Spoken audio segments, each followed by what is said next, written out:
We've all dreamed of visiting the Arctic and witnessing the natural wonders of polar bears frolicking on ice floes or the aurora borealis dancing across the sky.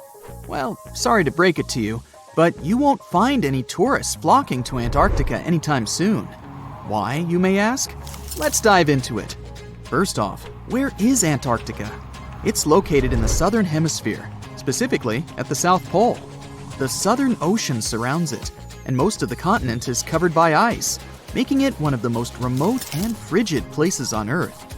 Now, have you ever met someone who's visited Antarctica? Probably not. It's one of the least visited places on the planet, and only a handful of lucky explorers have seen its interior, which is mostly made up of glaciers and ice fields. But trust me when I say the wildlife and scenery are out of this world. Why shouldn't you travel to Antarctica? Well, for starters, the environment is incredibly fragile and can be easily damaged.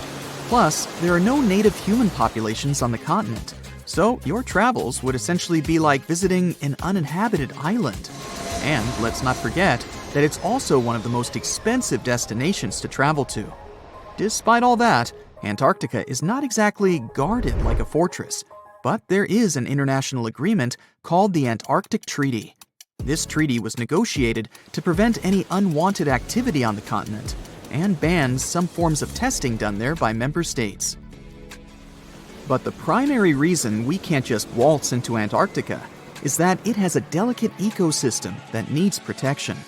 The treaty states that Antarctica should be used for peaceful purposes only and should be free from any human activity that could harm the environment. Scientists are still learning about the continent's unique ecosystem, and our activity and machines could disrupt the delicate balance that exists there. If you're still itching to go to Antarctica, getting permission isn't exactly a walk in the park. U.S. citizens, for example, need to complete a special form and send it to the Office of Ocean and Polar Affairs. And once you're there, you'll need to follow some strict guidelines to protect the environment, like not disturbing any wildlife or taking souvenirs like rocks, plants, or animals. Now, technically, can you live in Antarctica? While there are no laws banning people from living there permanently, it's a very inhospitable environment and unsuitable for human habitation. Temperatures can reach -76 degrees Fahrenheit and below, making it nearly impossible for anyone to survive without the proper equipment and experience. Plus, the nearest piece of land is over 1,000 miles away, making any inhabitants completely cut off from the rest of the world. Who knows? Maybe one day we'll get the chance to visit this unique and fascinating continent. But until then, let's admire it from afar. Let's now talk a bit about the discovery of Antarctica. Unlike other places that were already inhabited, Antarctica never had a native human population.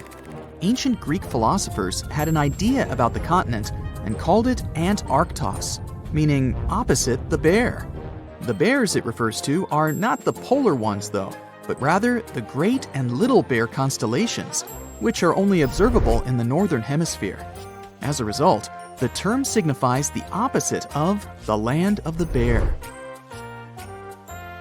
Whaling and sealing voyages in the late 1700s and early 1800s would venture further south when rounding Cape Horn at the tip of South America. It was known that going further south often meant stronger winds, but also the risk of hitting floating ice of all sizes and of winds and seas that could prove dangerous to the ship and crew. Captain James Cook was the first to cross the Antarctic Circle on January 17, 1773, in the Ross Sea region. He reached a point further north a year later, and though he didn't sight land, he came to within 50 miles and saw deposits of rock held in icebergs, indicating that a more southerly land existed. The first sighting of Antarctica is widely acknowledged to have taken place in January of 1820, during the voyage of two ships under the command of Captain Fabian Gottlieb von Bellingshausen, as part of a 2-year exploratory expedition around the world to discover new lands. The captain's ships were the first to have crossed the Antarctic Circle since Cook. The first undisputed landing on Antarctica didn't happen until much later, on January 24, 1895, at Cape Adare during the whaling voyage of the ship Antarctic, led by Henrik Bull. A small boat with 6 or possibly 7 men on board rowed ashore during calm conditions. You might not believe it, but Antarctica is actually a desert. With all that ice, you'd think it'd be like a winter wonderland with snowball fights and hot cocoa all day long. When we think of deserts, we picture camels and cacti and people struggling to find water. But in Antarctica, it's a whole different story. The struggle isn't to find water, it's to find anything that's not covered in ice. And the average rainfall has been just over 0.4 inches in the past 30 years. That's like a few drops of rain compared to what we're used to. So technically, it's not the dunes or sizzling heat that makes a desert, well, a desert. It's the lack of precipitation. But don't worry, if you ever find yourself lost in Antarctica, you won't have to worry about getting thirsty. Just make sure you bring a jacket and some mittens, because it's cold enough to make you into a popsicle. Not only is Antarctica one of the driest places on Earth, but it's also the coldest, the windiest, and the highest. Talk about overachieving. The penguins and scientists down in Antarctica have at times found themselves in a bit of a pickle when it comes to time. You see, unlike the rest of us on this big blue planet, there is no Antarctica time zone. All the lines of longitude meet at a single point at the South Pole, making it a bit of a head-scratcher when trying to figure out what time it is. Now, you might be thinking, but how do the scientists and researchers keep track of time down there? Good question. They typically stick to the time zone of the country they departed from. However, with stations from all over the world on the Antarctic Peninsula, things can get a little wacky. Imagine trying to coordinate with your neighboring countries without accidentally waking them up in the middle of the night. You might think that not much could survive in a place where the temperature is extremely cold, the sun barely shows up, and the wind could blow you away faster than a tumbleweed. Well, as in many places on Earth, life found a way in Antarctica too. Believe it or not, this frozen continent is buzzing with activity. It's home to billions of krill, which in turn attract lots of seals and more penguins than you can shake a fish at. But don't let their cute and cuddly appearance fool you. Penguins are the ultimate swimmers, with streamlined bodies that would make Olympic medal winners jealous. They come ashore to breed and chill, but their real talent is stealing pebbles from each other and forming mathematically precise huddles to stay warm. Antarctica is also home to the largest species of penguin on Earth. It's called the emperor penguin. Sure, these creatures are flightless birds, but that doesn't mean they can't jump. In fact, some of them can leap up to 120 inches. And let's not forget about the seals. With their furry bodies and special songs, these marine mammals are protected by the Antarctic Treaty, and they're thriving in the cool waters of the Southern Ocean too. But the real stars of the show are the whales. During the Antarctic summer, these huge creatures show up in droves to chow down on the abundant krill. It's indeed like a whale buffet down there. Discovering hidden places on our planet is extremely exciting. Today, I'm taking you on a trip that you aren't going to forget anytime soon. But suit up, this is about to get very cold. You hop on a plane and land on the ice-covered island of Greenland. An unbelievable view of the aurora borealis, aka the Northern Lights, is greeting you. You can't believe your eyes. Your guide tells you how rare this phenomenon is. Usually, people spend days trying to hunt it down. You feel lucky and take your time to appreciate these beautiful dancing greenish lights. You're glad you brought your camera along, aren't you? Between clicks, you learn that the aurora borealis is the result of some rather rough events. This spectacular light show occurs when energy particles from the sun slam into Earth's upper atmosphere. On day 2, you continue to explore the place by air. This may not come as a surprise, but Greenland is one of the world's largest islands. This time, on board a helicopter, you can see the infinite icy landscape.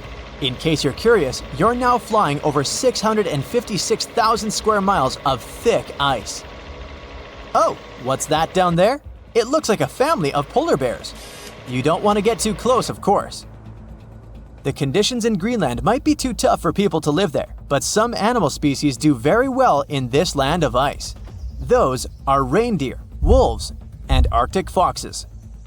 On your way to Greenland, you probably made a pit stop in Copenhagen. Denmark is one of the few countries that have commercial flights to Greenland.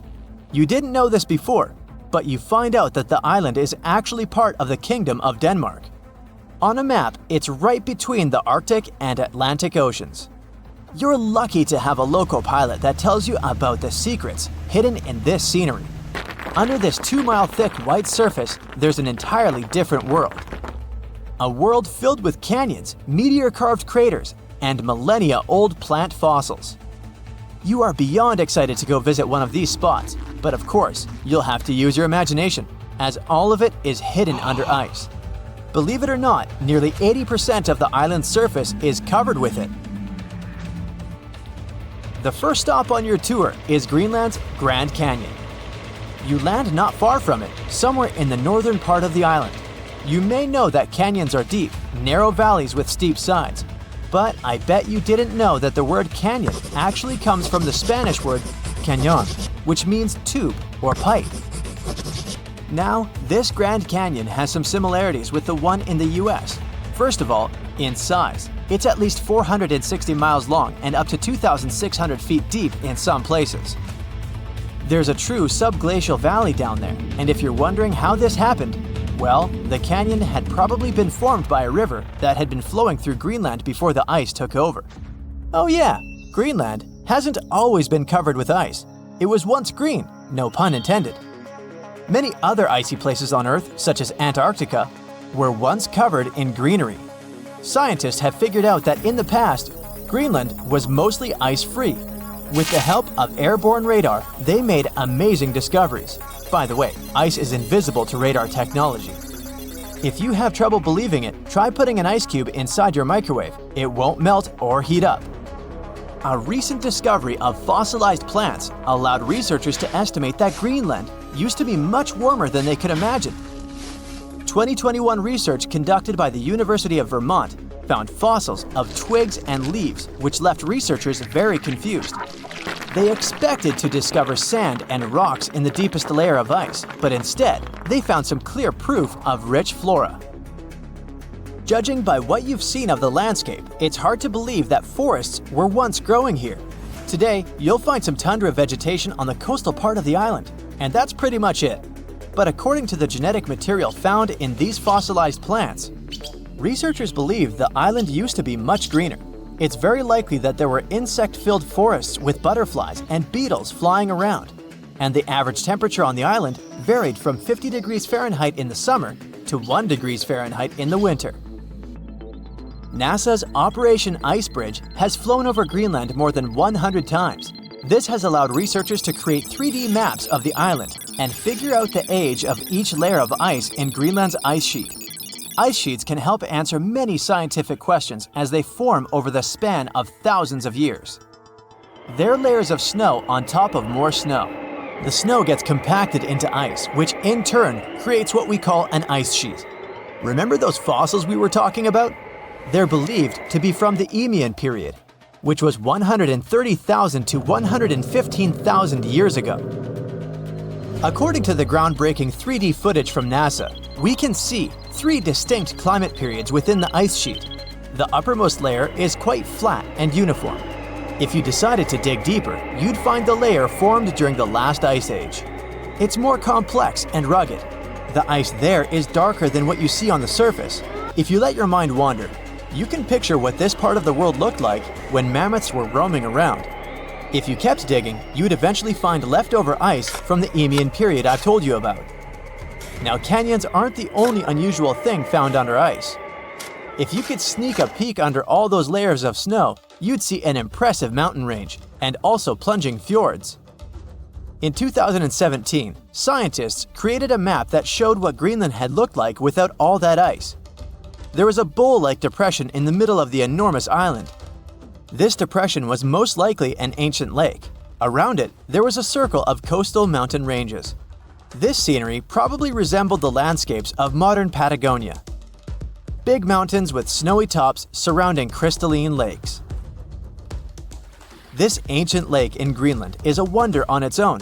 Imagine a pit the size of Rhode Island and Delaware put together. The lake is believed to have covered over 2,700 square miles, and back in the day, it was fed by at least 18 different streams. These crystalline blue waters were surely very inviting, and freezing of course. But if you ended up going for a swim, I'd say be careful, as the water could get up to 800 feet deep in some places. On day 3 of your adventure, you discover a true under-ice water park. While you're wandering around the ice-covered island, your guide tells you to be mindful of the cracks in the surface. These cracks are responsible for the modern-day aqua lounge going on down there. Meltwater and rainwater flow down the cracks in the ice all the way down to the riverbeds. This forms a landscape of jewel-like lakes and streams filled with crystalline water. Researchers estimate that about 60 small under-ice lakes exist there. And yes, they're actual lakes. Perhaps one of the most impressive hidden features on this island is a meteor crater. Under the Hiawatha Glacier, you can find a 19-mile-wide impact crater big enough to swallow the city of Washington. Apparently, a mile-wide iron asteroid struck Earth's atmosphere within the past 100,000 years and chose Greenland as its landing point. If anyone had been around to see it, they'd have witnessed a real show, a white glowing fireball cutting through the sky. Scientists speculate that if it had landed on an ice sheet, it certainly vaporized both water and stone. Someone standing hundreds of miles from the impact site would have heard a deafening thunderclap and experienced hurricane-force winds. But it actually makes sense. The approximate speed of meteors entering Earth's atmosphere is 45,000 miles per hour. For comparison, that is 2.5 times the speed of a spaceship. It's bound to make some noise and leave a huge crater in the ground.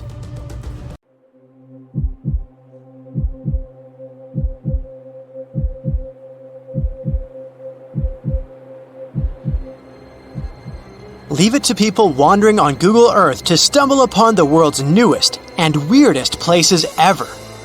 Like this mysterious pyramid discovered in Antarctica. Soon enough, the internet blew up with all sorts of theories regarding this unusual shape. Could it be a sign from a different life form? Is this pyramid indeed natural, or is it man-made? For starters, it's not the first time we've discovered a pyramid in the Antarctic. The first one was observed by the British Antarctic expedition in the 1910s and kept secret for a long time. Its discovery being kept hidden only added to the mystery. A second such structure was discovered in 2016, which further increased the interest in the matter. The mystery was soon enough deciphered by scientists. These formations are just mountains. They're located near the Ellsworth Mountains, a range over 250 miles long, so they're just mountain peaks that have broken through the ice sheet. As for their particular shape, it's just a coincidence. Pyramids are found throughout nature. The Matterhorn in the Alps and Mount Ballenstinder in Iceland, for example, are quite similar in terms of shape. As for the official name of these peaks, they're called nunataks, or peaks of rock peeking through a glacier or an ice sheet. Antarctica has way more incredible features, like the fact that it's home of 60 to 90% of the world's fresh water. That's because its ice sheet is the biggest on our planet, stretching across 5.4 million square miles. I'll spare you the calculations, but that leaves only 1% of the continent ice-free. Antarctica's ice reaches 2.7 miles thick at its deepest point, meaning half the height of Mount Everest. Should it ever melt completely, our sea levels would rise to roughly 200 feet.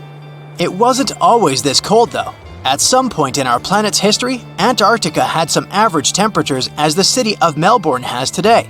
It took a lot of research, but scientists figured out that Antarctica's temperatures could have reached up to 62.6 degrees Fahrenheit. Sure, that was 40 to 50 million years ago, but if you think about it, it was at the same time when dinosaurs roamed our Earth. Time is also different on this icy continent. All the lines of longitude that help us calculate different time zones merge into a single point at the South Pole. Here, there are 6 months of daylight in the summer, followed by 6 months of complete darkness during the colder season. So, scientists working here stay, on average, in the same time zone they've come from.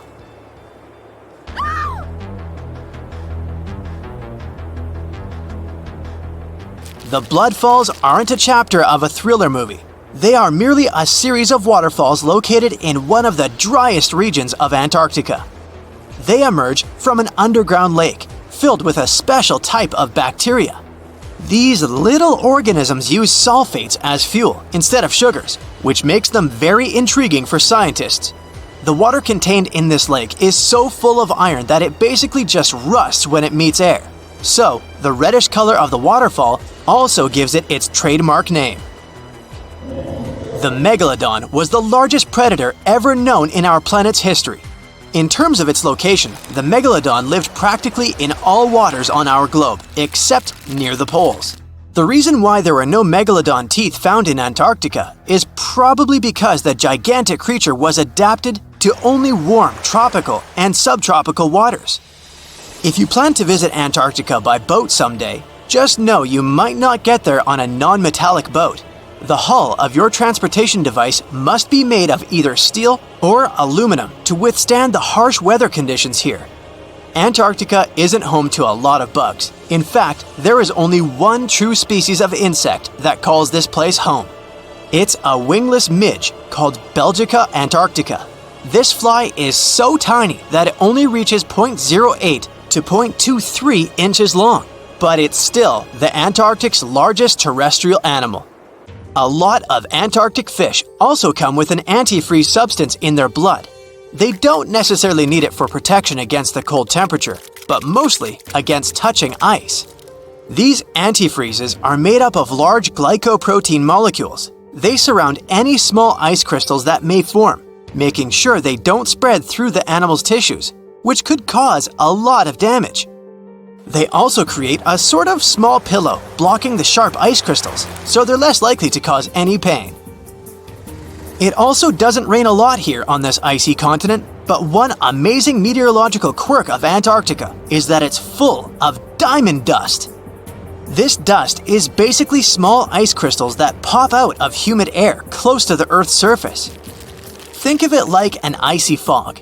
As they flow through the air and get touched by sunlight, they begin to sparkle, making visitors here feel like they're surrounded by diamonds.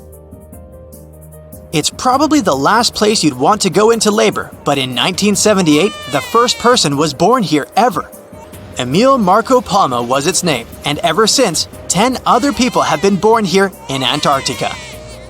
There's a lake on this icy continent that is so full of salt, it makes it impossible for it to freeze over, even if temperatures can go as low as 5 degrees Fahrenheit. That's because pure water freezes at 32 degrees Fahrenheit.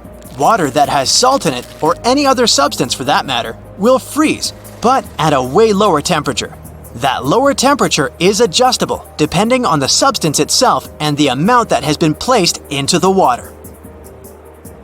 Antarctica was the last official continent to be discovered. It remained completely unseen until the 1820s.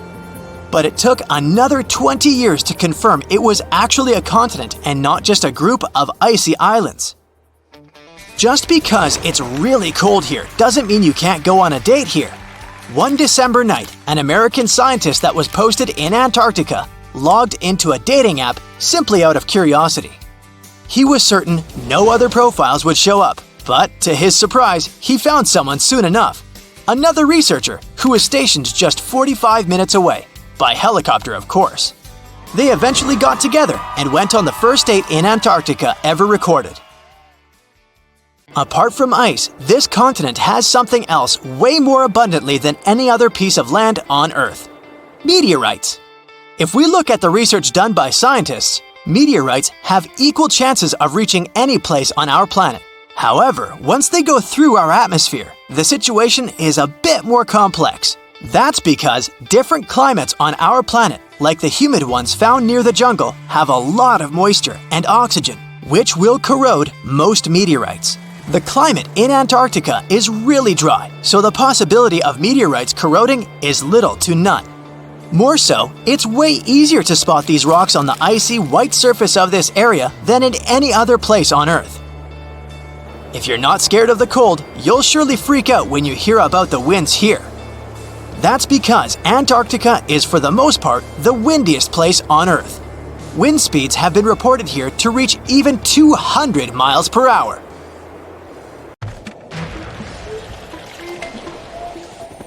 There's not much to do in Antarctica except scientific work. You could check out the wildlife, like some cute penguins and seals. And you'd get to see the occasional whale swimming around. Antarctica is one of the biggest lands out there that's only inhabited by scientists and researchers from all over the world. These scientists dug a hole through some pretty thick ice to study the ancient air and how the atmosphere cleans itself. They used a special drill and dug a clean cylindrical hole 450 feet below the surface. Some of this ice can be up to 800,000 years old and is a good indicator of what the climate was like in the past. It's like checking out tree rings to determine how old a certain tree is, except it's more complicated than that. After the effortless digging, they decided to drop some ice to the bottom of the hole to see what would happen next. They heard some really unusual sounds.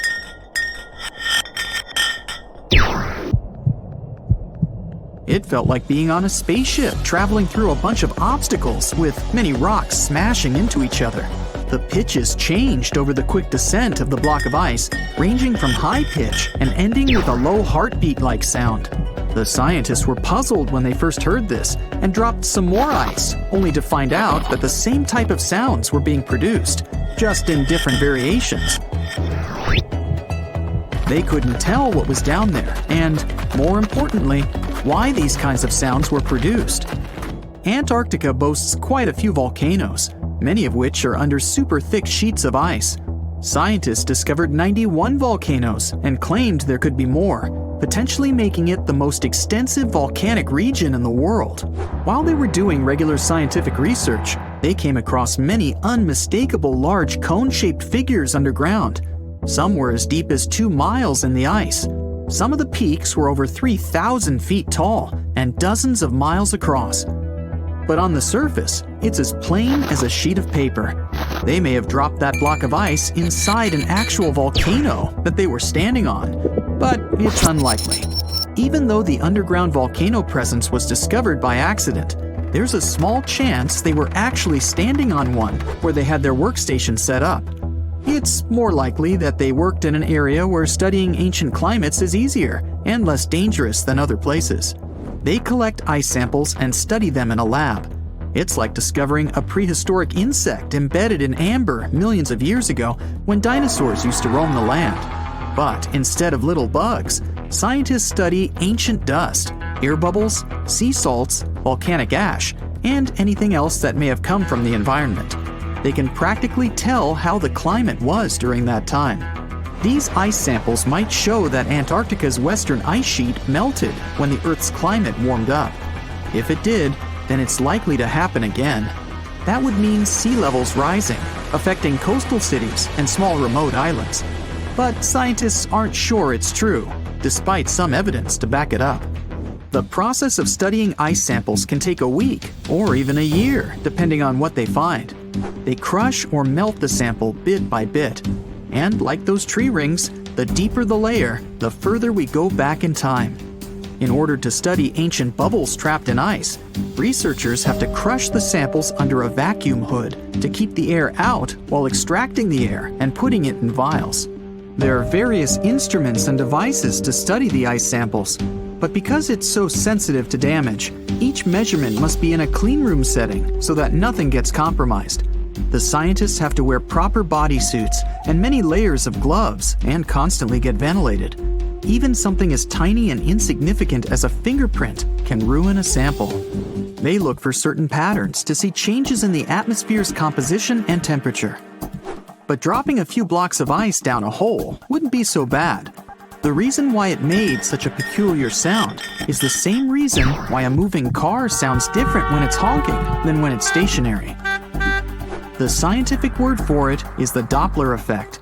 It's an obvious change in the frequency of a wave with respect to an observer who is moving relative to the wave source. The effect doesn't mean the frequency of the sound changes, it just shifts. And this can be said about other types of waves, like water and light. But sound waves are the most popular ones when it comes to the Doppler effect. So, when the scientists dropped the ice block down the bottom of the hole, the sound waves traveled back up and bounced around the narrow tube where they drilled. That's why they got the pew pew sound. Let's not forget that this ice block traveled 450 feet beneath us. Oil ships dig holes in the oceanic crust that go thousands of feet beneath the Earth. The Kola Super Deep Borehole in Russia is the deepest hole ever made by humans. It goes more than 40,000 feet below the surface and took almost 20 years to reach 7.5 miles. Below it is only half the distance to the mantle. In terms of the whole Earth, this very deep hole is literally scratching the surface. This wasn't a hole to dig for oil, and wasn't in the ocean either. The drilling was stopped in 1992 when the engineers found out that the temperatures were 100 degrees Fahrenheit higher than they predicted. And then it was abandoned, and it's just been a barren hole now. But that's the closest we've dug to the center of the planet. The scary thing is that some of the workers on the site could hear voices coming from within. All the way in Yemen, an ancient hole exists in Barhout, in the east of the country in the middle of the desert. It's actually closer to Oman than to the capital Sana'a. This hole has puzzled experts and locals. Unlike the holes in Russia and Antarctica, this wasn't man-made. Or was it? It's been around for many years, and the locals try to steer away from it. They don't even like talking about it, since they claim it brings bad luck to those around it, or to whoever utters its name. They claim it was created as a prison for spirits, but many rule that out. The hole is 98 feet wide and somewhere between 330 to 650 feet deep. You can also hear strange sounds coming from the inside. But according to some scientists, the well has little to no ventilation and barely has any oxygen down there. So it's unlikely that anyone or anything lives down there. The Challenger Deep in the Mariana Trench caught some low-pitched grumble sounds in March of 2016. Some of these grumbles were followed by screeches. They caught these sounds in a span of weeks, using a titanium-encased microphone so that the immense pressure of the lowest point on Earth wouldn't crush it. They had to lower it slowly as well, since it's 1,000 times the atmospheric pressure at sea level. For 23 whole days, the microphone recorded typical sounds of whales passing by and boats sailing across from above, and even rumbles of nearby earthquakes, but they still couldn't determine what caused those initial sounds. The researchers couldn't understand if the noise from the bottom of the Mariana Trench was caused by humans or was natural. They also wanted to know if these sounds affected marine life, like dolphins and whales that rely on echolocation. They still can't figure it out, but scientists estimate that the ocean is about 10 times noisier than it was 50 years ago. With technological developments in shipping, submarines, and underwater construction, the ocean will only get louder with time. Northern lights come with sounds, which nobody talks about. They're usually audible when the auroras are at their most powerful presence. Scientists were always puzzled as to what caused the faint popping and crackling, even though they were very far above us. They used some special microphones and found out that the sounds came just 230 feet above us, which is pretty low. They're caused by electrical charges gaining power in a specific region of the auroras. The electrical charges are disturbed by magnetic storms that fire up the northern lights. As a result, some tiny sparks are released into the atmosphere, causing the faint crackling and popping noise. Alert! Alert! Leave all your things behind and find safety immediately. The southern continent has just erupted. This is not a drill. You see people running around, screaming their heads out. Cars bumping into each other. The whole nation is in panic. You're on the southern coast of Australia, but the sky is black and it stretches further than your eye can see. Your friend in southern India calls you and says the same thing. There's ash in the sky and it's raining down on you. You hear rumbling in the distance, and it isn't even your stomach to blame. Everyone starts running inland. The black clouds swallow up everything in sight. Cars, trees, buildings. You're unable to see anything in front of you. Everyone's confused and scared. A tsunami breaches the shores, covering everything in its path. This is the Great Antarctic Eruption. Antarctica is that big continental desert covered in ice. In fact, it's technically the largest desert in the world. It's also covered with a whole lot of volcanoes, just chilling around. Scientists discovered that there are 138 volcanoes in Antarctica. 91 of which are hidden beneath the icy surface, and 47 on top. And there might even be more. But most of these volcanoes are dormant. And for a volcano to be dormant, it has to be fast asleep for the last 50,000 years.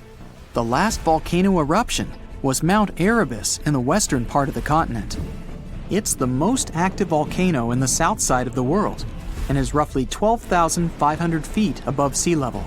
That's as high as stacking the Burj Khalifa on top of itself 5 times. There's a whole bunch of these volcanoes stretched across the entire continent. In the most concentrated region, the volcanoes spread the distance equivalent to that between Canada and Mexico. And that's not even all of them. Scientists have warned that if any of these interior ice-contained volcanoes were to erupt, they'd melt the western Antarctic part of the land and increase the spill of ice into the ocean. It would raise the sea level and flood many endangered lands that are already at risk. And that's not mentioning the tectonic plates shifting underneath the surface, which allows some of the magma to squeeze its way to some surfaces. It's scary enough to expect what would happen if a huge volcano erupted. But what would happen if all the volcanoes in the Antarctic continent erupted at the same time? If you were one of those scientists on a boat on their way to conduct some experiments, you would begin to feel unease. You'd notice the water carrying a bit more of the current than usual. You look at your fellow scientists, and they too have the same look on their faces. As you land at the shore and take out all your tools and equipment, things don't seem normal. But the work has to be done. You head to the base and settle in. Business as usual. In the barren land, you see some emperor penguins waddling around, hunting, playing, and doing penguin stuff. But as you look around, you notice that the penguins all suddenly head to the ocean, and many of the wild Antarctic birds also begin flying towards the horizon. Weird. Then the ground starts shaking, and behind you appears a tower of smoke reaching to the sky. The ashes from a volcano can be very harmful for anyone with lung conditions, and even healthy people. The gases that come with it are usually blown away quickly, but are also harmful to humans and cause irritation to the eyes and throat. But if you're nearby, you may need a gas mask, or better yet, evacuate! The gases and ashes are the most dangerous part of a volcanic eruption. Even though the lava spewing and explosion may seem scary, the smoke in the sky can spread far away and even halt planes flying around. You look to your fellow scientists and they signal to you that it's time to go. Make like the penguins and swim off. But the waters are extremely rough and the rumblings getting louder and louder.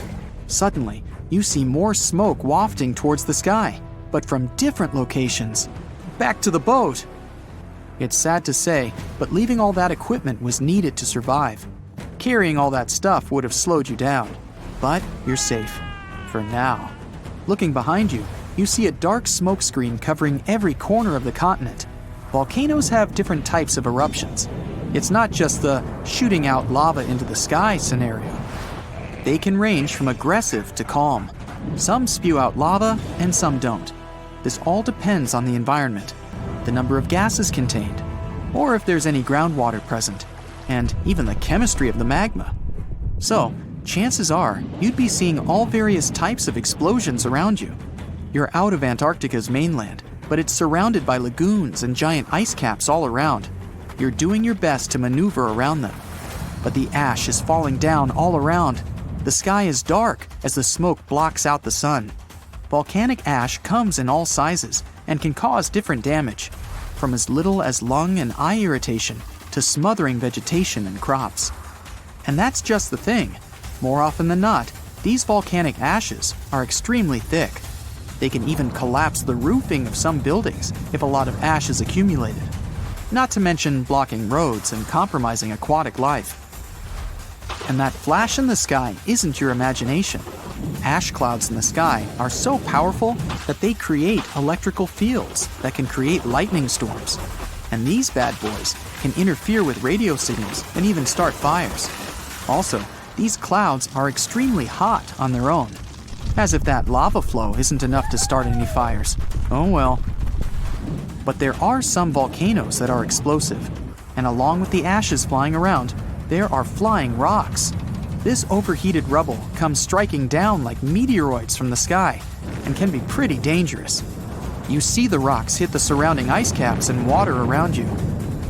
As you reach a somewhat safe zone, you see the volcanoes all nicely lined up behind you, spewing all that thick red gooey fire. But the water tide isn't exactly peaceful.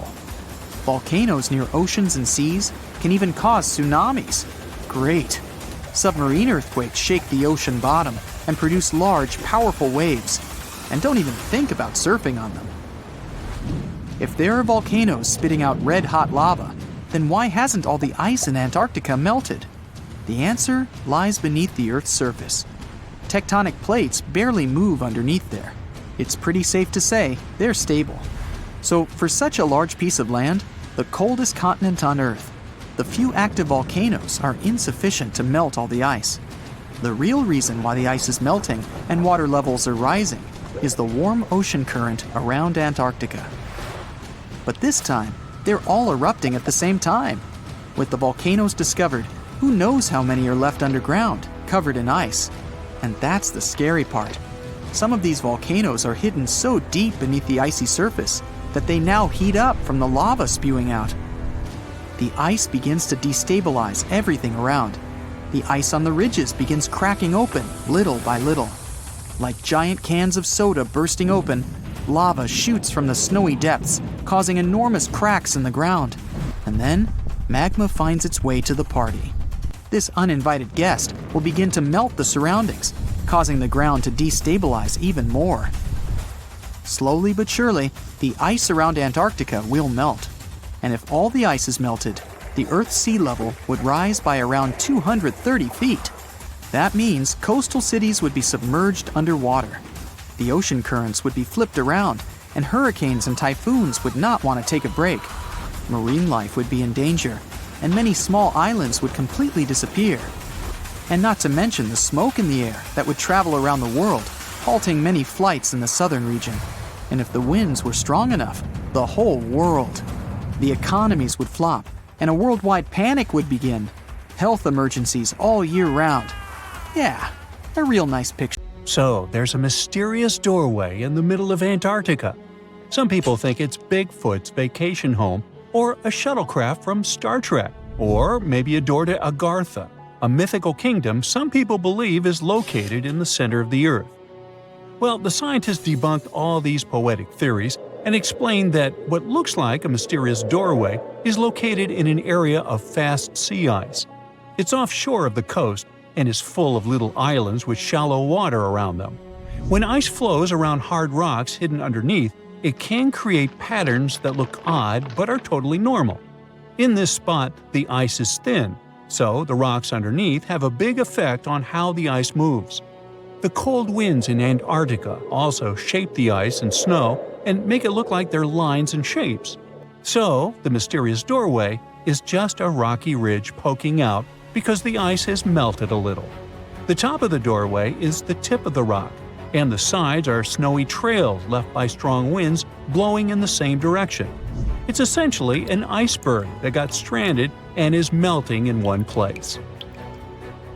One YouTuber found another out-of-place mysterious object more than 150 miles off the shore of Antarctica, a 400-foot-long ice ship. The internet went wild with theories like that the ship must have ended up there right from the Bermuda Triangle. But there was no scientific proof that it was a ship and not just a large chunk of ice. And once some other internet users revisited the place, they noticed the ice melted in the summer and the hypothetical ship was gone. Another mysterious Google Maps find in Antarctica was a pyramid. And before you make up an exciting theory about how the ancient Egyptians built a secret base here, I have to tell you it turned out to be just a mountain. It's part of the tallest mountain range in Antarctica that stretches for almost 250 miles. It's not the first pyramid on this continent, as explorers from the British Antarctic expedition found another unusually shaped mountain and nicknamed it the Pyramid. But this one didn't even have a pyramid shape. Here's one Antarctic find that definitely won't disappoint you: a giant ice shelf that reminded scientists of the Grand Canyon. A special submarine robot named RAN covered over 600 miles under the thick ice and brought back some amazing footage of icy mountains, valleys, flat plateaus, and swirly patterns made entirely of ice. One of the strangest things RAN found was giant bowl-shaped holes, or scoops, in the ice. Sadly, scientists lost track of the robot. They think that curious Wendell seals may have accidentally bumped into RAN and caused it to get stuck. To save energy, RAN probably shut itself down, and the scientists couldn't find it again. But the team is hoping to build a new robot and continue exploring this icy canyon to see how the patterns under the ice might change over the years. Another huge Antarctic canyon was found thanks to bad weather. A team of sound experts had to pause their work at the Casey Research Station in a storm. Instead of waiting around, they decided to use the unexpected free time to map the seafloor near Adams Glacier. And that's how they found a canyon that is almost 7,000 feet deep, almost 30,000 feet wide, and stretches over 28 miles away from the glacier. During the mapping, they discovered just part of the canyon before they had to go back to the research station. But when bad weather came in again, the ship went back and mapped more of the canyon. They were working in waves up to 13 feet high and super powerful winds, but they managed to get about 15 hours of data to complete their map. On the way back to Australia, they stopped one last time, and now they've got a full picture of the canyon. Studying it is helping scientists learn more about the history of glaciers and the interaction between the Antarctic ice sheet and the ocean. Now, there's a frozen lake in Antarctica called Lake Enigma. For a long time, people thought the lake was completely frozen solid. But during one expedition, researchers found that under the thick ice, there was a layer of liquid water about 40 feet deep. To learn more, they drilled through the ice and sent down a camera to explore what was hiding in the lake's depths. The lake's water, which they think comes from the nearby amorphous glacier through a secret underground pathway, was filled with strange microbial life. These tiny microbes lived in mats that covered the lake bed. Some of the mats were thin and spiky, and others looked like crumpled carpets, or even small tree-like shapes that grew up to 16 inches. Many of the microbes could make their own food through photosynthesis, just like plants do, and it gave the lake a high amount of oxygen. One of the coolest discoveries was a type of microbe which usually lives in low-oxygen places. Lake Enigma might be similar to environments on icy moons like Europa or Enceladus. So it could mean that these moons also have hidden water under their ice and possibly microbial life too. One more mind-boggling discovery from Antarctica is tiny pieces of amber in mudstone, found here for the very first time. It took scientists years of studying incredibly well-preserved fossilized roots, pollen, and spores that they found back in 2017. Amber proves that resin-producing trees once grew in Antarctica, part of a lush rainforest that existed near the South Pole during the mid-Cretaceous period.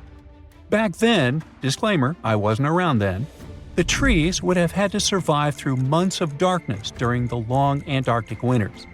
Scientists believe they adapted by going dormant for a long time. The amber pieces the scientists found are tiny, but they are beautiful shades of yellow and orange with bumpy surfaces that show how the resin flowed out of the trees. This resin likely leaked out to protect the trees from insects. It was preserved because water quickly covered it and kept it safe from sunlight and air. A scientist was browsing through satellite images for brown trails of penguin waste and found 4 new colonies of emperor penguins at the base of the globe. These new colonies likely have been around for years, though 3 of them are rather small, with fewer than 1,000 breeding penguins each. One of the new colonies was found close to a place called the Lazarev Ice Shelf, where there used to be a larger penguin colony. They thought this colony went extinct in 2019, but it seems the penguins have just moved a bit because of changing sea ice conditions. So studying them can help us learn more about how emperor penguins adapt to changes in the environment. Now, there used to be a giant river system in Antarctica 40 million years ago. Researchers found proof of it after studying soft sediments and hard rocks from the frozen seabed. They looked at tiny bits of radioactive elements, like uranium and lead, and learned that the deeper dirt came from the time of dinosaurs. The dirt closer to the surface was younger and had an interesting pattern, like the kind you see in river deltas today, such as in the Mississippi River or Rio Grande. Scientists found tiny signs of life in the sand. The river that once flowed here started in the Trans-Antarctic Mountains and traveled 930 miles before it reached the sea. Researchers kept studying newer layers of dirt from about 20 million years ago. They hope this will help them predict what the Earth's weather patterns might be like in the future. Consider Lake Enigma. What a fitting name! It's already strange enough because it's not even supposed to exist. But now, we stumbled upon actual life deep beneath it. And this just might help NASA in their search for life in outer space. The lake lies deep in the icy heart of Antarctica, so it's not really a water pool like we're used to, more like a lake-like block of ice, or so we thought. Just recently, Italian scientists discovered a secret that had been buried for ages, an actual body of water, and in this water, life is thriving. Various microorganisms, and even some weird little hunters. Which is super weird, since Enigma sits in a remote and harsh corner of our planet, the northern Victoria Land in Antarctica. The entire South Pole is cold, but in this place, temperatures can plummet to a horrifying minus 41 degrees Fahrenheit, though on average it's around 7. Chilly. Like we said, this lake shouldn't even be there at all.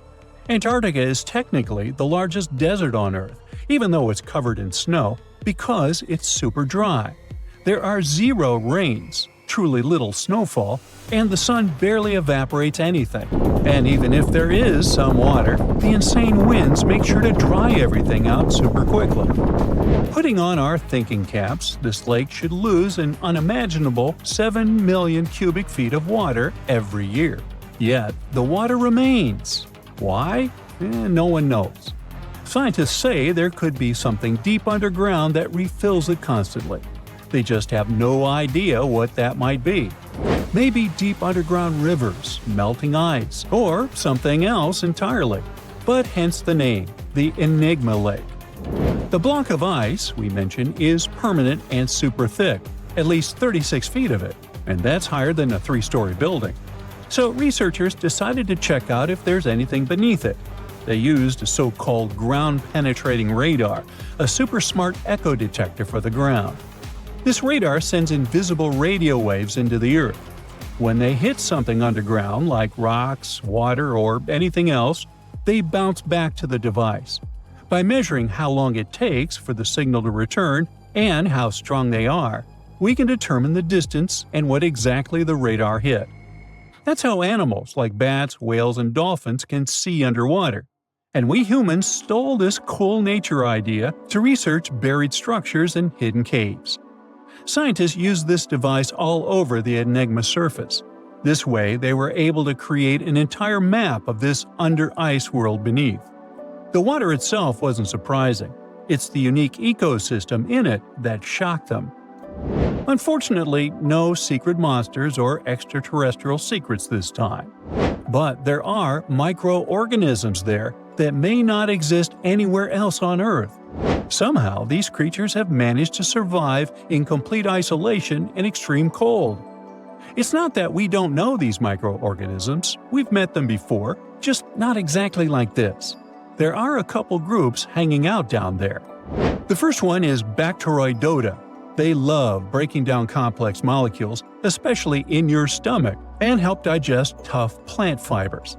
They mostly hang out inside us, but in the outside world, we might occasionally find them in soils and oceans. Then Actinobacteriota, genius chemists among bacteria. They decompose organic materials and help the soil get healthier. They're also famous for producing antibiotics, so we owe a lot of our medicine to them. The third one is Pseudomonadota. These guys weren't a surprise. They're crazy adaptable. They can thrive pretty much anywhere, from soil to water to the human body. Some of them are good, helping plants grow and in nutrient cycles, but others can be opportunistic pathogens. Bad guys. But what is actually a surprise is that Lake Enigma has tons of passibacteria. They're ultra small even for microorganisms and can barely do anything themselves. So they prefer to live in symbiosis or be little parasites, relying on their hosts for nutrients and other necessities. All these little chompers might be ancient. They could be remnants of a time before the lake froze over completely, which is hundreds of thousands of years ago. It's simply weird to encounter these bacteria in the Enigma Lake, especially the little parasites. Passibacteria usually love low-oxygen environments, but this lake is very oxygen-rich, not even mentioning an almost 40 feet of ice above. So all this means that even though we know who these guys are, this specific species might be new to us. They could have evolved with some unique adaptations and abilities using the lake's unusual chemistry. They probably rely on a super simple and delicate food web. Some of the microorganisms produce energy from light, well, whatever light gets down there, or the lake's chemicals. The symbiosis guys most likely survive by living on or inside their neighbors. Yep, these microscopic creatures hunt each other. Nope, things can't be peaceful even in a place like that. If we find out what their secret to survival is, we might learn more about chemistry, medicine, and even extraterrestrial life. Because if life can endure such extreme conditions, then it can probably appear pretty much anywhere, including our closest neighbors, Europa or Enceladus, the moons of Jupiter and Saturn. They definitely hide oceans beneath their frozen surfaces, and now there's a very high chance there might be some life there. Antarctica must be the closest thing we have to extraterrestrial exploration before we actually land on other planets. It's full of hidden mysteries and surprising creatures. Even outside of Lake Enigma, the South Pole harbors life. Just take the McMurdo Dry Valleys, which are often referred to as Earthly Mars. These are among the most mysterious and extreme places on our planet. They're stretching across Victoria Land in Antarctica, and this is one of the driest places on Earth. Makes sense if you remember the name. Surprisingly, unlike other parts of the South Pole, this land is almost entirely devoid of snow and ice, just lots of super cold ground. There might even be some sand dunes nestled here and there between the rugged mountains. The ground is mostly covered in loose gravel, scattered with ancient rocks made of granite, and something interesting called gneiss, just spelled differently. It's the type of rock that's been through a lot, literally. It's usually born when granite and sedimentary rocks have to endure insane pressure or horrifying heat for a while, a process called metamorphism. These conditions are so intense that they literally rearrange the minerals into layers. That's why gneiss has such beautiful foliated looks. It's the planet's version of baking a layered cake. It's amazing because this place is almost exactly the way it was millions of years ago. These valleys are frozen in time, and they give us a little glimpse into Earth's distant past. And that includes life. Once again, local winds are absolutely terrifying gusts of cold air racing downhill, and they evaporate snow faster than it can even melt.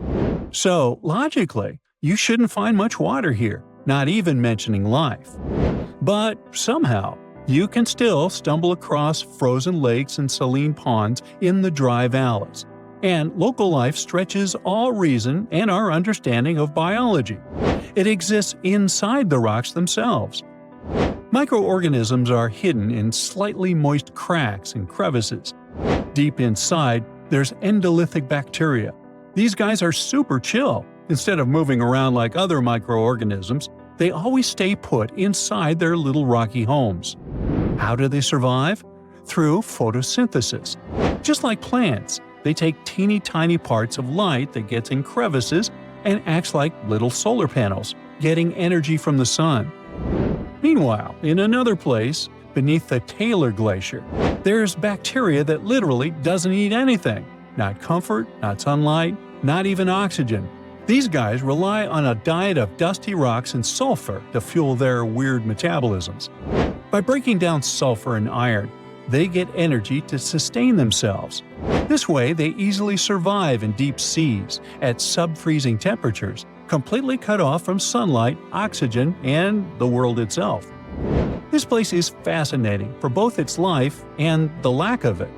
In some parts of the valleys, like University Valley, yes, that's what it's called, the permafrost is so harsh that no microbes were found at all.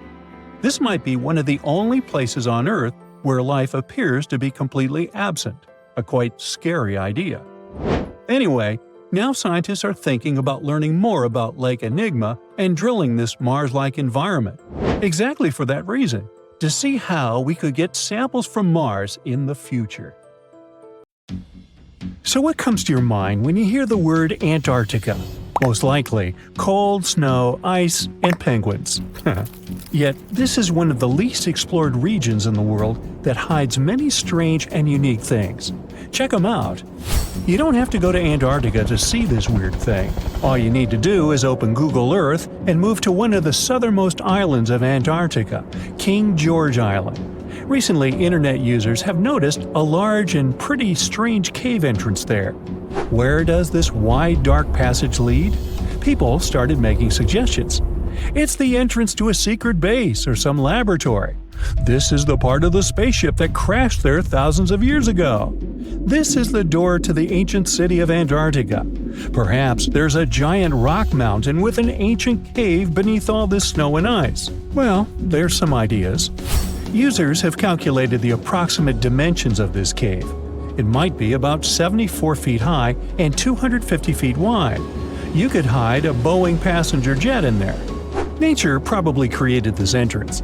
This is a logical explanation, but there are two strange factors. First, take a look at the foot of the mountain. It seems that there are steps there. They're dark in color, as if they're made of stone. And if you look closely, you can notice something similar to human footprints. Has anyone entered this cave? Or maybe someone is still living there now. The second oddity is the disappearance of the mysterious finding. For the first time, people noticed it in a Google Maps snap in 2007. Then the entrance disappeared. Then it reappeared a few years later. After that, it vanished.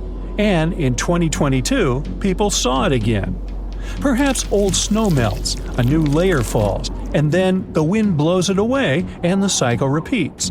But the alleged steps leading deep into the cave make one doubt the natural origin of this tunnel. You can easily find the coordinates on the internet and visit the cave via Google Earth. You might see something there and tell the world. There's another strange thing people discovered with the help of Google Earth. In 2020, one user found a strange object that looked like a giant ship 100 miles off the coast of Antarctica. It was covered with ice and snow and lying on its side. It looked like a cruise ship. You could notice the windows, the deck, and the bridge. But not all people agreed with this. Some claimed it was a spaceship. Others said it was some kind of secret building. The user who first noticed the ship stated that its size was about 400 feet, which is the perfect length for a passenger vessel. But what is this ship doing in such a remote place in the middle of a glacier? How did it get here? Who was its captain? No one has found the answers to these questions yet. In 2016, people using Google Earth discovered a photo of an unknown sea monster floating off the coast of Antarctica. This creature resembled a giant squid with a length of about 200 feet. This is slightly shorter than 3 train cars. Just imagine this kraken swimming in Antarctica's dark, icy waters and dragging to the bottom everything it meets on its way. Maybe it's the great and terrible Chulu, or one of its offspring. You will quickly notice this blood-red waterfall among Antarctica's endless, dazzling white landscapes. Don't worry, it's not blood. For many centuries, the waterfall has been painting snow in a bright red color. The stream flows straight out of a white iceberg. Let's look inside and find out what's happening there. Millions of years ago, there was a small crystal-clear pond, but then a glacier formed around it. A thick layer of ice and snow blocked sunlight, heat, and oxygen access. For millennia, the reservoir remained in this cold vacuum. But at one point, the water made a hole in the icy wall and broke out. When this salty water comes into contact with oxygen, it immediately turns scarlet or rusty. Antarctica is the only place where you can find such a unique natural phenomenon. One of the driest places on Earth is located in Antarctica. It's one of the most lifeless deserts in the world, the McMurdo Dry Valleys. In this desert, you won't see the scorching sun, hot sand, and cacti. A desert means a place with a lack of precipitation and life. The McMurdo Dry Valleys meet these parameters. But this place is also unique for Antarctica, since you won't find glaciers there. Despite the frost, ice can't form in the desert because it hasn't rained for millions of years there. It also never snows. A strong wind coming from the mountains reaches speeds up to 200 miles per hour. It would be difficult for you to stay on your feet there. The wind is filled with moisture. It heats up and evaporates all the liquid and snow in the desert because of its high speed. Only dry air reaches the ground. But you can find several lakes there. They don't freeze, only thanks to the high concentration of salt. The water is so salty that large life forms can't develop there. But scientists have found microscopic organisms near the lakes. 20 million years ago, Antarctica was filled with swamps, trees, and swarming with insects and animals. But now, it resembles the surface of Mars, literally. Scientists and astronauts are exploring such regions as the McMurdo Dry Valleys, since the natural conditions there are similar to those on the Red Planet. So, before you go to Mars, you can practice living in similar places on Earth. Also, scientists discovered an underwater world in the Antarctic filled with hundreds of amphipods, crustacean animals similar to shrimp. Wait a minute, it happened in the Antarctic?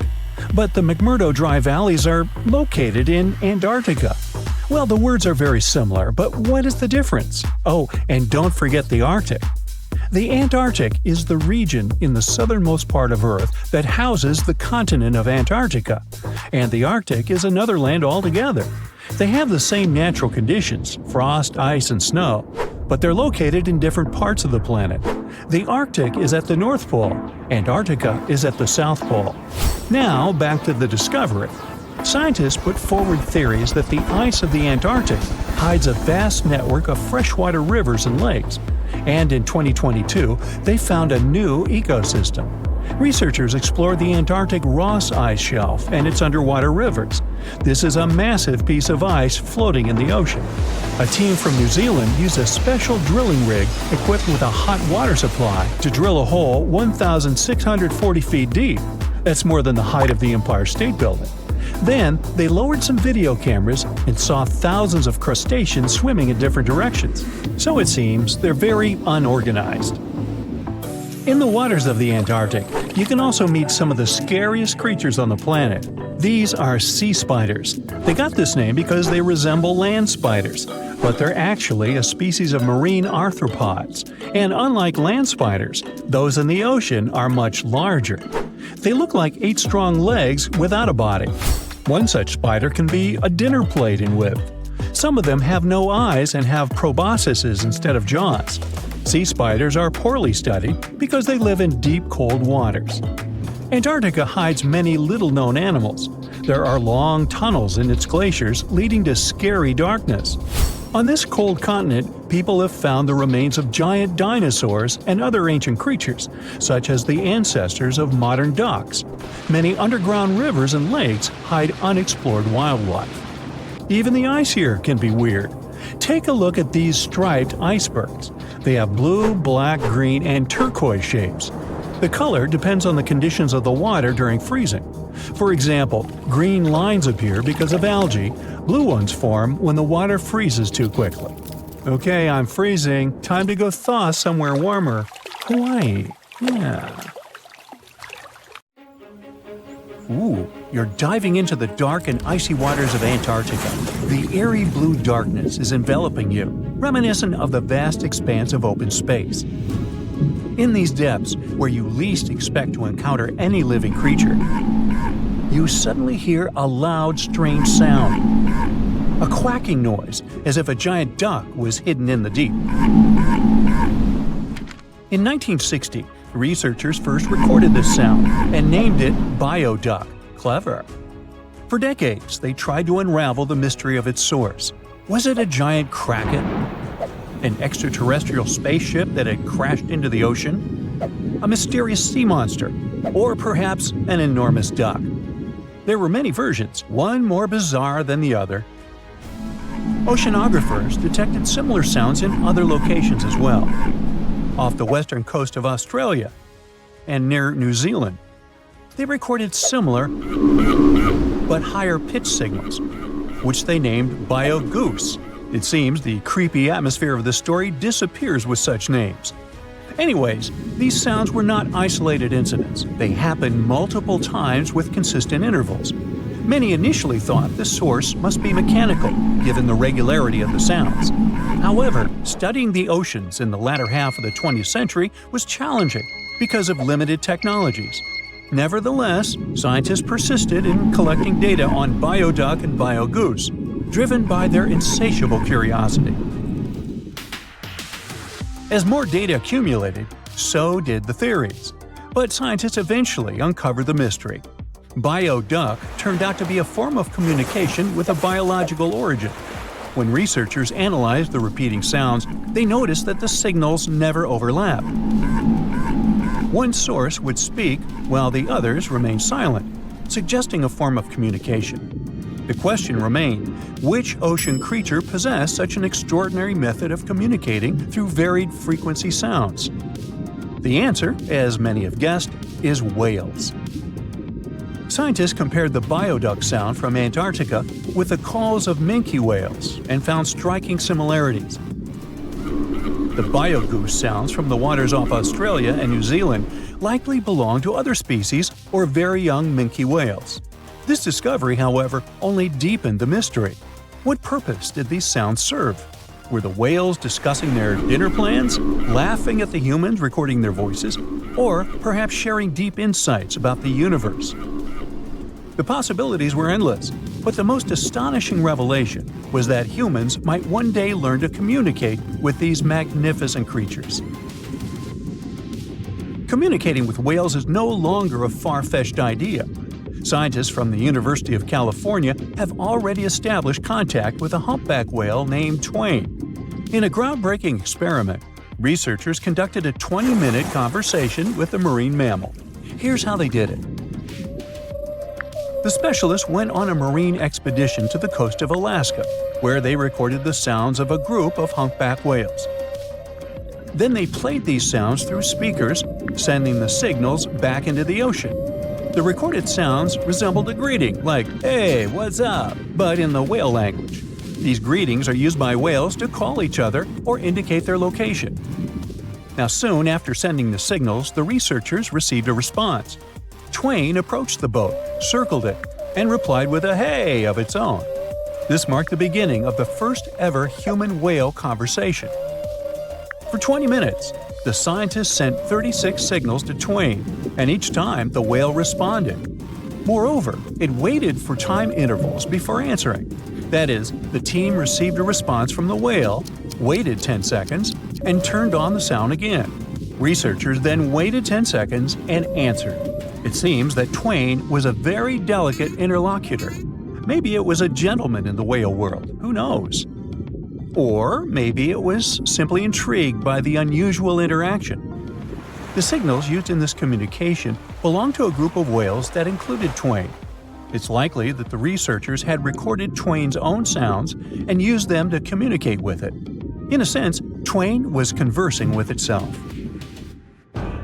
Now let's continue our journey and venture into the deepest oceanic trench on Earth, the Mariana Trench.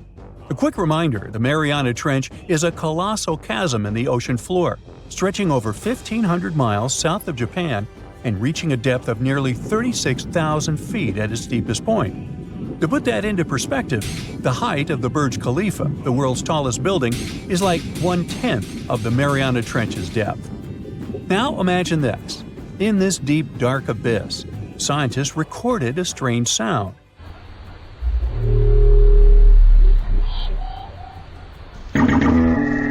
Unlike bioduck, this sound resembled something from a science fiction movie, a low rumble, followed by a metallic ping, reminiscent of the sounds made by spaceships in sci-fi movies. Researchers named this mysterious phenomenon biotwang noises. Scientists first detected this strange sound in 2014 during an acoustic survey of the Mariana Trench, and they quickly identified its source: whales, specifically Bride's whales. Using artificial intelligence, researchers analyzed around 200,000 hours of audio recordings from the ocean and found matches with a group of Bride's whales. Like other animals, these whales use sounds as a form of communication. Now, did you know what else was found at the bottom of the Mariana Trench? A plastic bottle. It's unlikely it was done by a kraken or a whale or some type of monster. Everything is simpler here. The bottle ended up there because of a human. But that's a topic for another video. Okay, let's deal with one more sound. No whales this time, just a mysterious sound in the loneliest place on Earth. This place is called Point Nemo, and that's why it's so lonely. Located in the South Pacific Ocean, Point Nemo is the most remote spot from any land. The nearest island is 1,450 nautical miles away. It's about the same long distance from land in all other directions. Moreover, here, there's almost no marine life, since few water currents reach this spot, and therefore few nutrients are supplied. In a sense, it's a water desert. And so, in 1997, oceanographers recorded a very strange and frightening sound coming from the depths in the area of Point Nemo.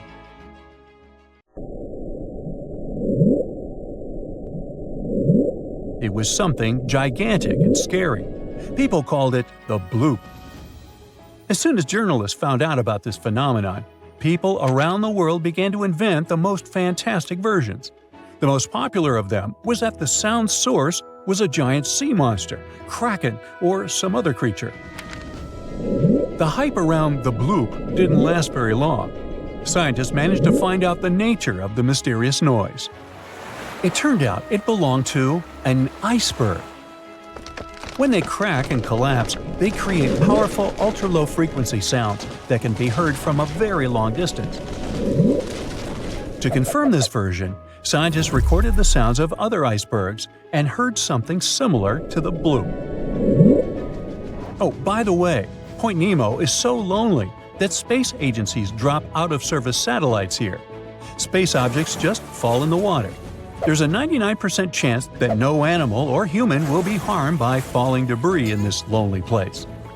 That's why many people call it the satellite cemetery. But what if, someday, a spaceship from another planet falls here? What if it has already fallen in Point Nemo and sometimes emits an emergency signal that breaks through the ocean? Ooh. All the mysteries you have heard have already been solved. How about we end this video with a mystery that still baffles scientists? Meet Upsweep.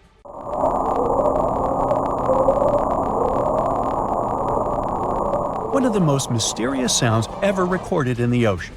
It's not just noise, it's a series of short ascending tones repeated at intervals of several seconds.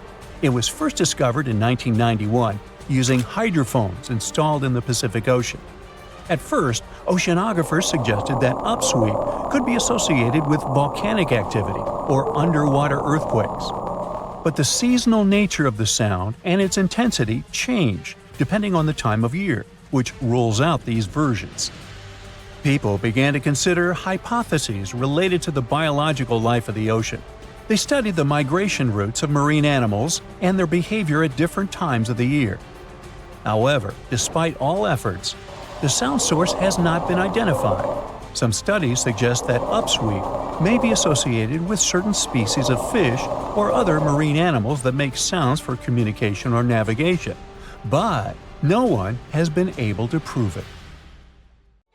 Hey, look at this rock. At first sight, it looks like a regular boring rock, the likes of which you can see when walking along the beach. Its color doesn't stand out, and its weight is pretty regular, around 4 pounds. But everything changes when you learn that this rock was born on Mars, traveled all the way to Earth, and ended up in Antarctica. Ah, now the story sounds much more fascinating. So let's find out the details. Researcher Roberta Score, who worked on the ANSMET project, which stands for Antarctic Search for Meteorites of the Denver Antarctic Program, found this meteorite in 1984. If you want to decipher the name of the space traveler, I can help you. It comes from the place where the scientists spotted it, the Allen Hills of Antarctica, hence ALH. And then we've got the year of the discovery and the number of the sample. If you think that Roberta picked up the rock and exclaimed something like, "Woohoo, I'm holding a chunk of Mars," I'll have to disappoint you. At the very beginning, it was totally unclear where the meteorite came from. And one thing confused researchers even more. The meteor was very different from other meteorite groups found on our planet. Okay, but then how did they finally figure out it was a visitor from Mars? All thanks to traces of gas similar to those that make up the atmosphere of the red planet. We learned about its composition thanks to the brave Viking lander that carried out the necessary analysis in situ in 1976. Anyway, back to our rocky discovery. It's actually very special, and not only because the rock arrived from far, far away. Among those several thousand meteorites found on Earth, just around 100 have likely come from Mars. And even so, our guy is different from them and seems to be part of a separate group. So let's go into the past and follow the life story of this cosmic traveler. It most likely formed around 4 billion years ago on its home red planet. One day, which wasn't very different from others, turned out to be life-changing for this peaceful rock. A meteorite impact catapulted into space, and it started its own journey as a small asteroid. At that time, it was way larger than at the moment of discovery on Earth.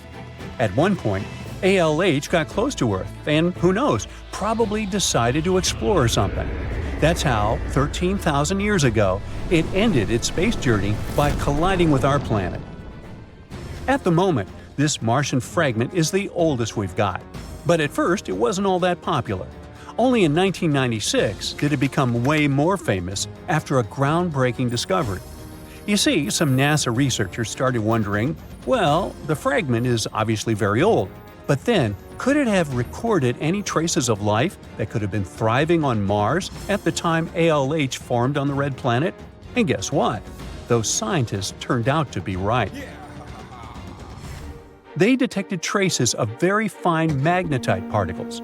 Those were completely similar in structure and chemical composition to the particles we have on Earth. They're called magnetofossils, and magnetotactic bacteria produce them. So it might mean that, at one point, there were some forms of life on Mars.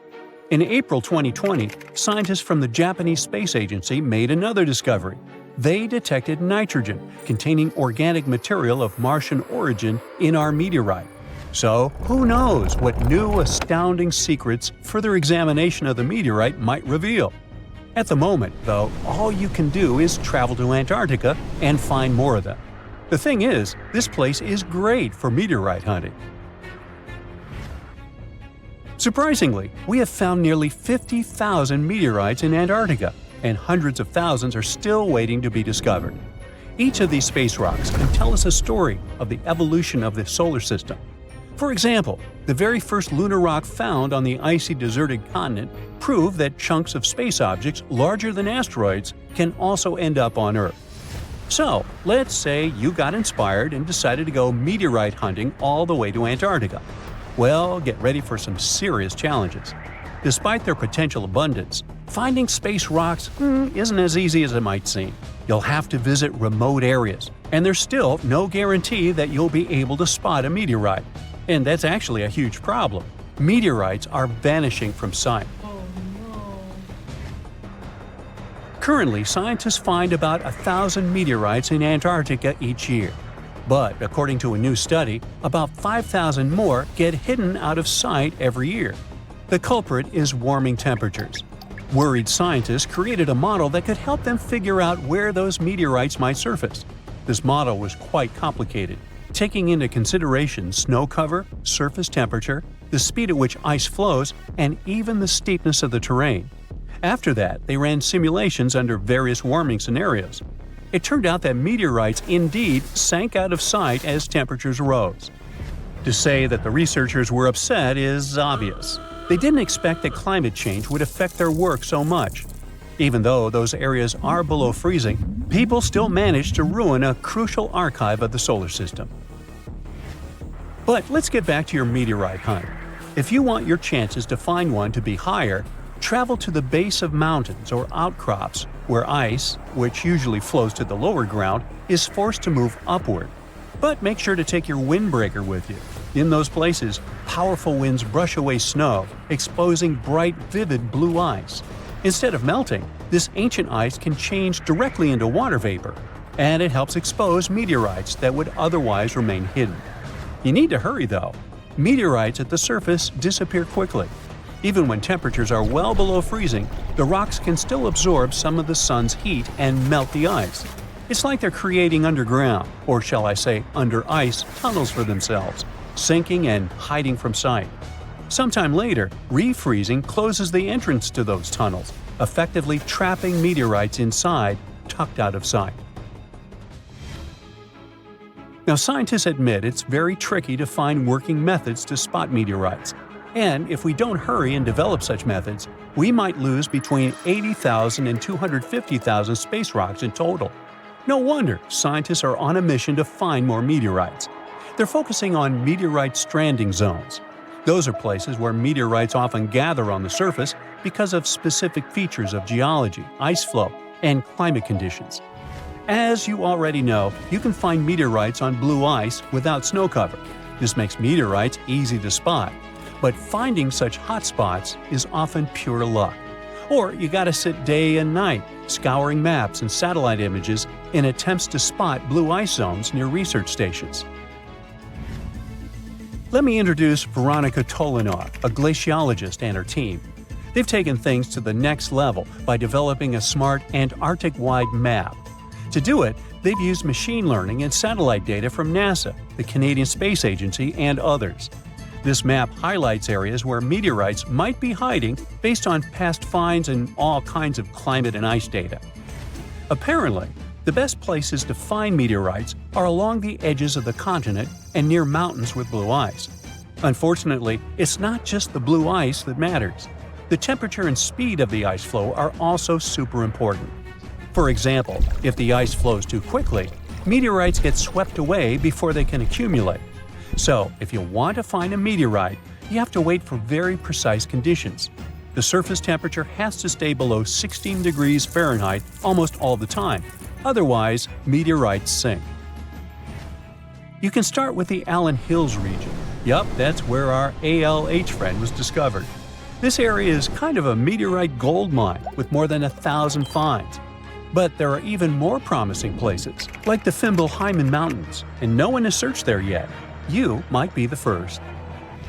In any case, with this new map, researchers developed a where-to-go index that ranks the best meteorite hunting spots, making future field trips much more targeted.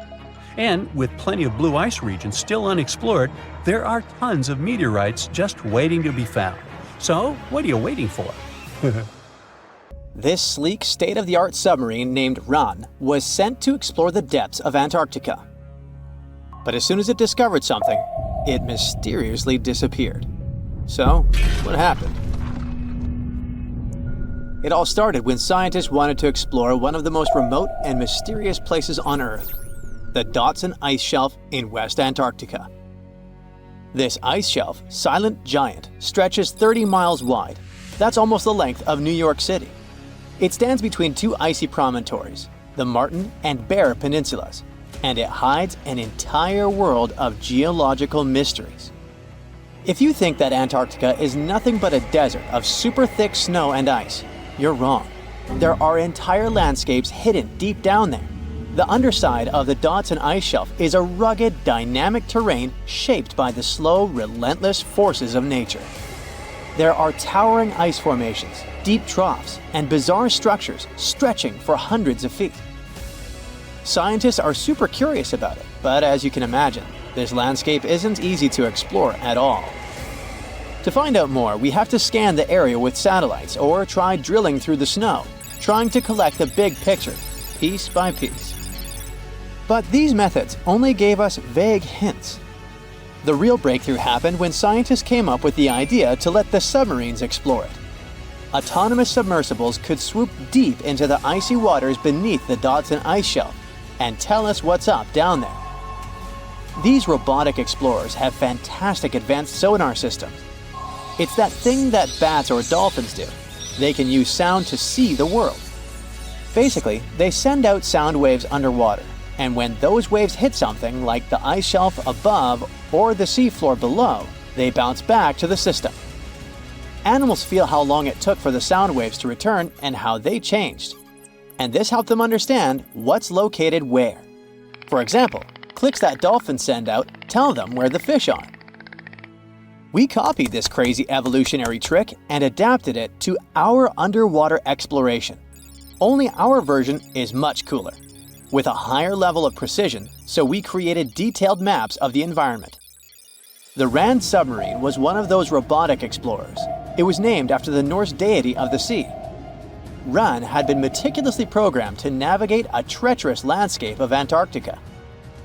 But even with all this training, its journey led to an unexpected and eerie end. In 2019, Ran was sent to explore the depths beneath the Datsun ice shelf. It was a hero, the first one to go on a mission like this. The team said it was like seeing the other side of the moon. For 27 straight days, it worked tirelessly. It traveled over 620 miles beneath the thick ice. That's like a journey from Paris to Berlin. Ran went further and deeper than anyone could have imagined. At one point, it reached over 10 miles into the glacier's belly, and what it discovered down there was astonishing. Scientists thought there would be some smooth, uniform ice surfaces, but Ran revealed an underside marked by huge cracks, ridges. There were formations that looked like sand dunes, frozen in time. And finally, it found some mysterious swirling and teardrop-shaped patterns. They all looked more like art than geology. This actually tells the story of ice shelves and the ocean around it. Warm water sneaks in under the ice and melts it from below. Sometimes it smooths the ice out, but other times it carves out these weird, uneven shapes that look like patterns and drawings. And some of these shapes are huge, over 1,300 feet long. That's about 3.5 football fields. The reason why they look like swirling doodles is because the Earth spins. It makes the water turn in special ways, bending the shapes and drawing these spirals. It's called the Coriolis effect.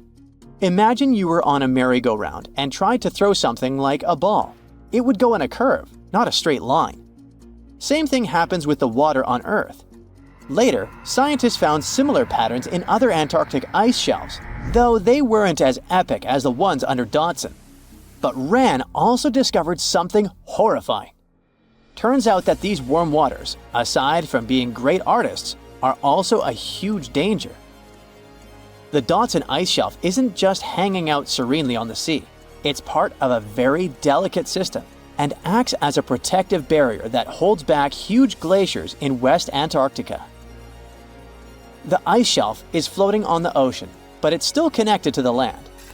As warm water sneaks underneath it and the ice melts, the Datsun can't hold on to the land as tightly anymore.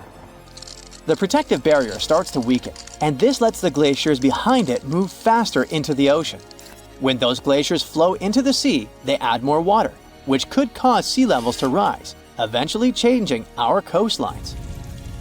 Rand stumbled upon huge pockets where the ice was melting at alarming rates, all due to powerful underwater currents. It was like seeing a ticking clock on the glacier. The stakes were high, but luckily the submarine was ready. This time, it managed to return. And then, it worked for 5 more years, helping scientists with tons of useful data. The missions were daunting. There could be periods where Rand slipped into the pitch-black cavity beneath the glaciers, spending 24 hours without communication. But it was mapping every peak and every valley.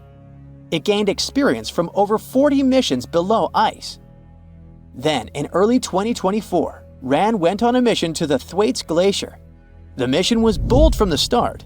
This place is also ominously referred to as the Doomsday Glacier. It's called that because it's slowly melting and has the potential to raise sea levels worldwide if it collapses, causing catastrophes everywhere.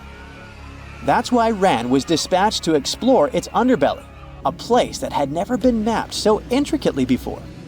The idea was to uncover the glacier's secrets, study how rapidly it was melting, and why. This was Rand's second time exploring Thwaites. During the previous visit, it became the first sub to ever map the glacier's underside. RAN was exploring the depths from 650 feet to 1,650 feet.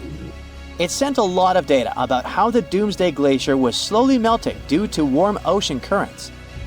But while venturing into these icy depths, something went wrong.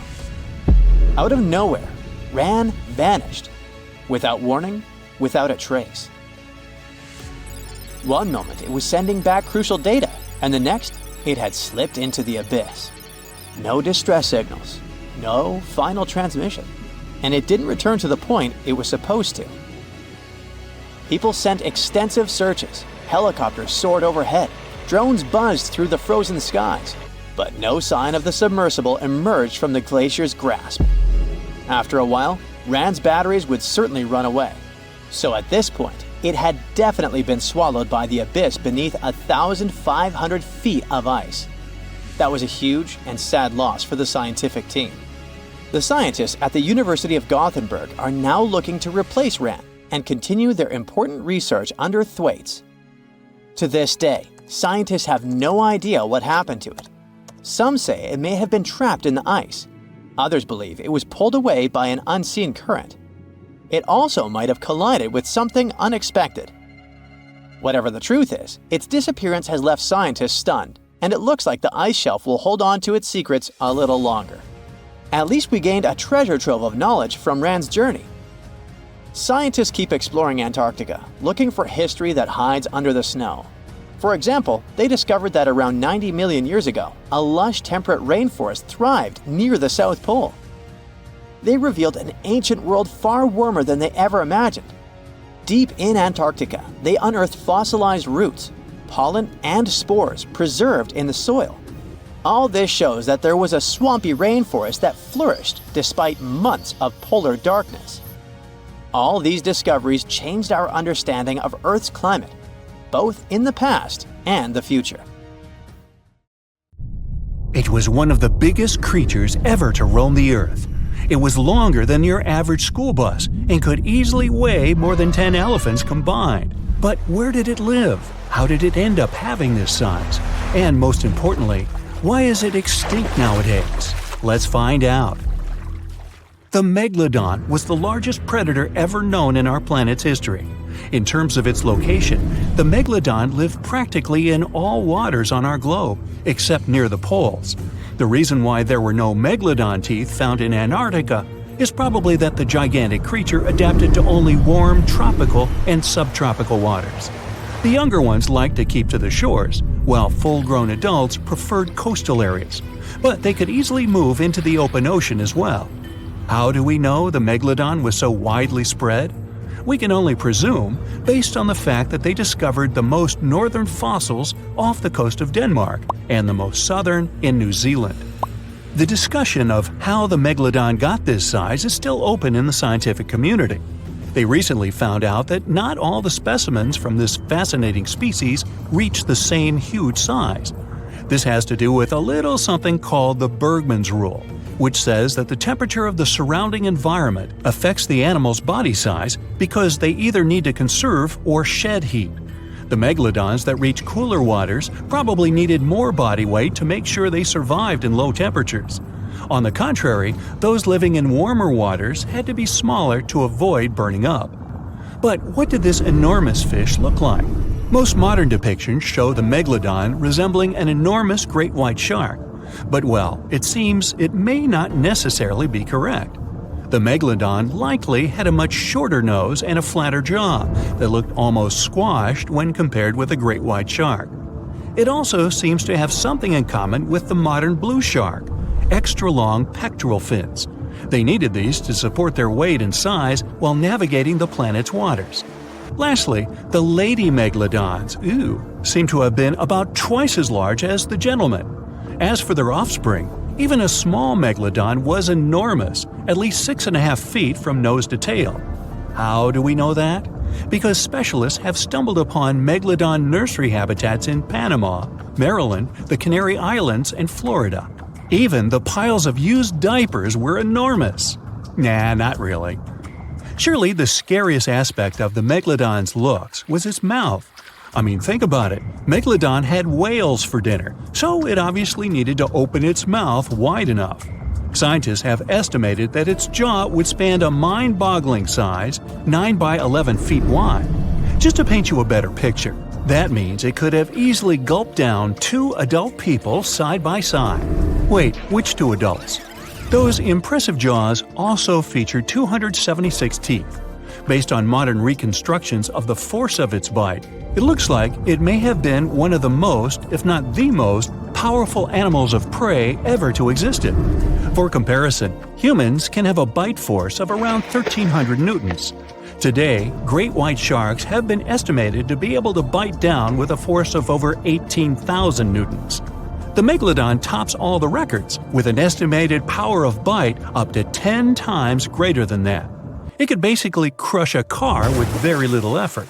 Its teeth were also pretty amazing. Similar to sharks, the Megalodon was fast in replacing its broken or worn teeth. With 4 or 5 rows of teeth in its mouth, it basically acted like a conveyor belt, growing back damaged or missing teeth within about 48 hours. This means that an adult Megalodon probably would have grown several thousand teeth throughout its lifetime. It was nice of them to do that, though, since it's probably one of the reasons why Megalodon teeth are so common in fossil records, and we're able to study them properly. To maintain its impressive physique, the Megalodon had to eat somewhere around 2,500 pounds of food per day. Can't wrap your head around that? Well, it was the equivalent of 1 1/4 cows per day to survive. It's like if you had to eat 3,300 cans of tuna every day. I've used the word Megalodon a lot, but have I mentioned where it comes from? When translated from Greek, it means giant tooth. Ah, those clever Greeks. However, this giant shark's full scientific name is a bit more complicated: Carcharocles megalodon. But are these gigantic predators actually extinct?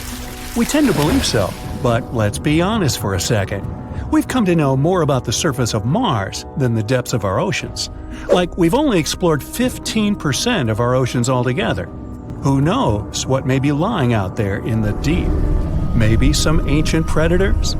The Mariana Trench is the deepest oceanic trench on Earth.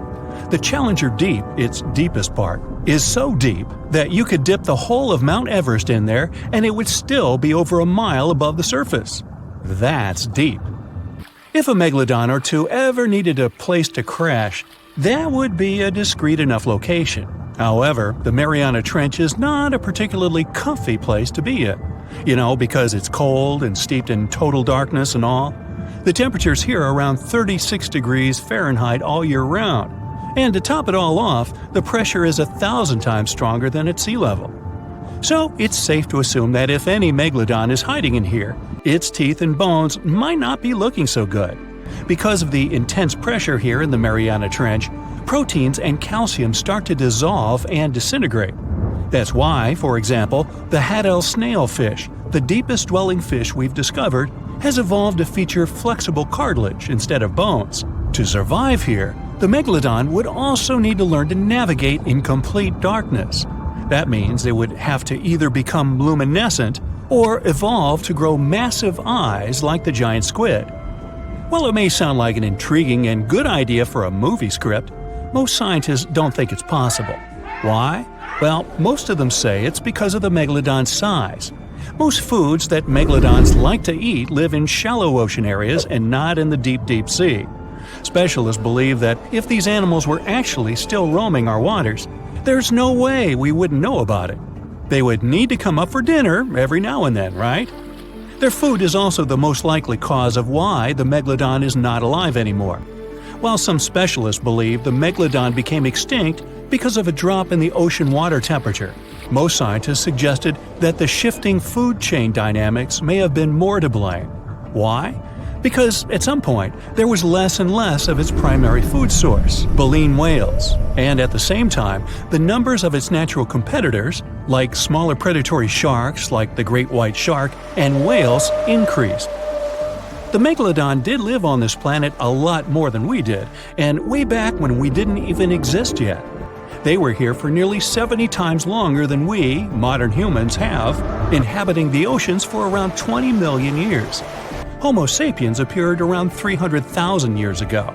The Megalodon managed to survive for so long mostly because of its unbeatable size. I mean, they can make a meal out of almost everything in the sea at the time. We may think about both of them as prehistoric creatures, but the Megalodons and the dinosaurs never coexisted on Earth. The dinosaurs probably died out about 66 million years ago. Megalodons seem to have appeared a bit later. That's because the oldest Megalodon fossils we have yet discovered are from the Miocene epoch, which began 23 million years ago. So long, Meg!